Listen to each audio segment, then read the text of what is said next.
As you drive around your community, I'm willing to bet you will see sites and buildings and projects that kind of stick out. And I don't know if there's a lot of language around this idea, but what you're seeing is what I call the development density disconnect, right? So this density disconnect results, the symptoms of the disconnect are undeveloped parcels or underdeveloped buildings or vacant buildings that aren't reaching their kind of full potential.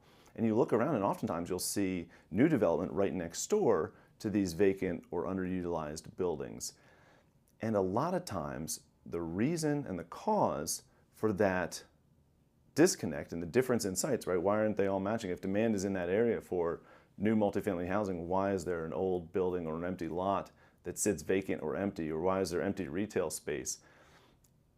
And a big cause of that is actually zoning. And so if you look, more often than not, if you see a vacant building next to brand new construction, what you're going to see is that the land in that area has recently been upzoned.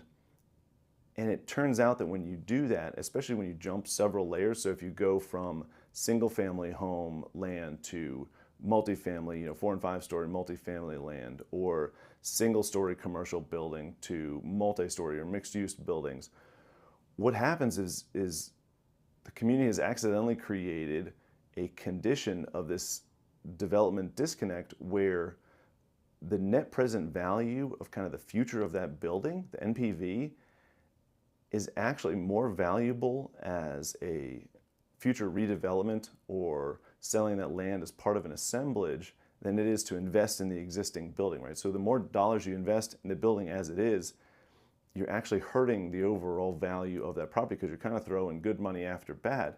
And so a lot of times the landlords and the landowners are incentivized to basically sit on that land, because why would you invest in your single story commercial building when you know that in 10 years you're going to sell it at a much higher land value because it's going to be a multifamily project or a mixed-use tower site, or it's going to be part of a larger assemblage with other sellers. And so if you invest the money today and then sell it in 10 years, you're not going to get the return on that investment. So your net present value is actually higher as holding the building or land as it is. So not changing, not investing.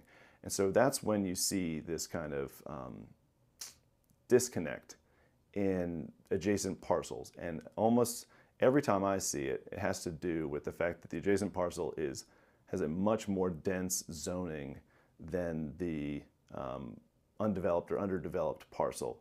And so what you've created is this incentive structure that incentivizes a lack of investment.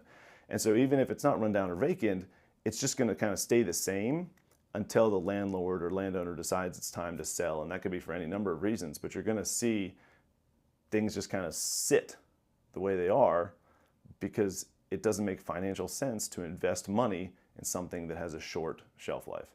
So that's the development disconnect. Hope that makes sense. If you've got any questions, please drop them in the comments below. And when you're driving around next time and you see a building next to new construction, you wonder, why isn't somebody doing something with that site or that building? Think about maybe it has to do with recent rezonings and this development disconnect. Thanks.